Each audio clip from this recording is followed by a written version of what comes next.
Extracting any finite resource like water or energy doesn't come without controversy, but how do we strike a balance between our energy needs and respect for the environment? While our thirst for cheap, reliable energy increases, so do concerns about climate change, land preservation, and community aesthetics.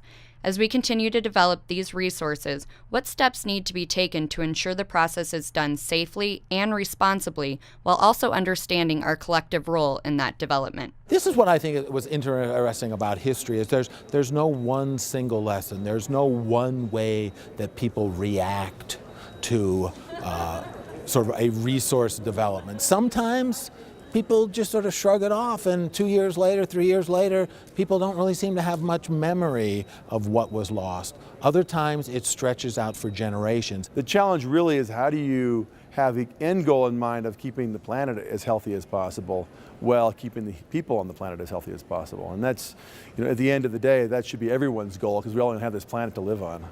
Regardless of the controversy, access to both clean water and energy are fundamental community necessities.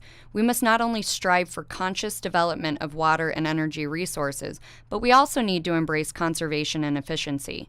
To do this, we must ultimately recognize our own daily consumption as well as our urban, rural, and suburban interdependence. We all in this country right now are listening to sort of speaking to the choir. So whenever you have a chance to have a reasoned conversation where you're speaking with people who have maybe not the same exact viewpoint that you have, but you're both reasonable individuals, both fact-based conversations, that's where some real innovative stuff can happen, where you can find some opportunities for collaboration or multidisciplinary advance.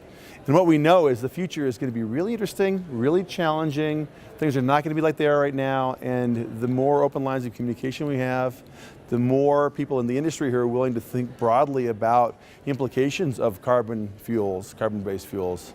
I think it's really great. Both water and natural gas could sure use greater, deeper public understanding. And there's reasons why they don't have that, because it has been just a joy for a century or so for more and more of the American people just to think, we don't have to think about that. We turn on a faucet, woohoo, there's water.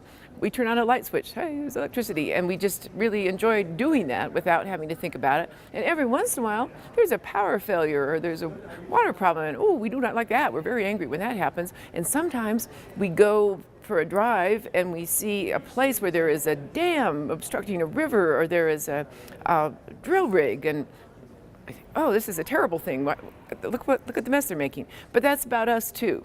Water is mostly or so intensively used for agriculture. This still remains the dominant use. The amount that is used by the oil and gas company is really quite small compared to the overall resource. But that doesn't mean that people don't care about it. With resources that are both valued and taken for granted, we've become disconnected from the resources that we use every day and the lifestyles that we have become accustomed to living. To incite change moving forward, we must collaborate and encourage deeper understanding of both the science of climate change and how each of us consumes these resources. Well, finite resource, you have to care about the future. You have to care that there's going to be people in the times ahead that are also going to want to make use of that. I think the tricky part is trying to figure out how finite things are. If you have to use it somehow, we have to live, we have to use resources. Everything is seemingly finite, but you got to be concerned about the future. Life in the arid west, semi-arid west, that would not happen without this huge water infrastructure. The number of people who live in this area couldn't be imagined without the water infrastructure. And maybe the most focused places is suburbs. If you look at suburbs along the front range, in the 1970s, that was considered to be the major environmental problem because it was subsidized by fossil fuels, cars driving back and forth from the city to the suburbs, natural gas heating the homes. And so fossil fuel really made suburban sprawl happen, and it is possible to have a very clear and very pure stand on certain kinds of resource use that simply walks away from our own individual participation and responsibility.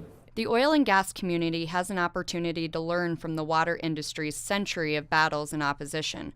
While it's important for the industry to understand that they will not make everybody happy, fostering constructive dialogue with the environmental community and working to reframe the issues will be an important step into the future. You know, the outreach to people on the other side of an issue is really important, because the conflict over the issue isn't about the facts. Two sides, same facts, different views. It's not about the facts. It's why do they feel the way they do about those facts. This whole gas development has given us a huge opportunity to think about, okay, now we've got a good supply, we've got a good chunk of time, how do we work this out? And at the same time, and I think this is really what's important for the oil and gas industry to do, is embrace the science of climate and understand what's going on in the climate, understand what levels of carbon dioxide in the atmosphere are levels that shouldn't be achieved, and work to really aim for a target that's amenable to the planet. The environmental community has a big impact on the water community, of course, as it does on the oil and gas industry. And we've been criticized, we've been vilified by the environmental community, and we've taken a different approach in recent years of trying to engage and understand the environmental community. We've taken actually some of their suggestions for things that we should do and how we should operate. For example, we've embraced conservation, we're working on enlarging existing facilities, and we're maximizing the reuse of water. We're not making everybody happy, but we have a dialogue with the environmental community, which is what's important. I think we've also got to do a better job of telling our story about the employees in our own industry.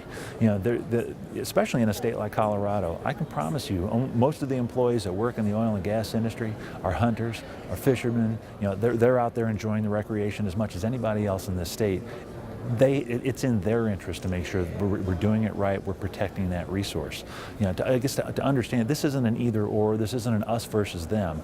We're all in this together, and we've all got just as much of an incentive to make sure we're protecting, you know, the land where we both, you know, live, work, and recreate. I think everybody is actually pro-environment. I think if you asked anybody, are you against the environment, are you against nature, they wouldn't say they were against the environment. I think you just have to tell them that there is a way for you to do your business and to protect the environment. It's not maybe the most convenient way. It's not the first and easiest option, but there is a way, and wouldn't you rather do both?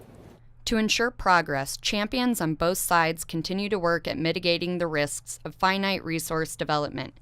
And while there are losses, there are also countless success stories that they share. These successes show that for the paradigm to shift, it is vital that both the environmental community and the oil and gas community come together to find a middle ground. I would say to anybody who is really locked into opposition and has the opponents in a tight category, I would say that's kind of boring. You get up in the course of a day and you know that nothing is going to change in your world and your perceptions, and that's a tedious way to get up in the morning.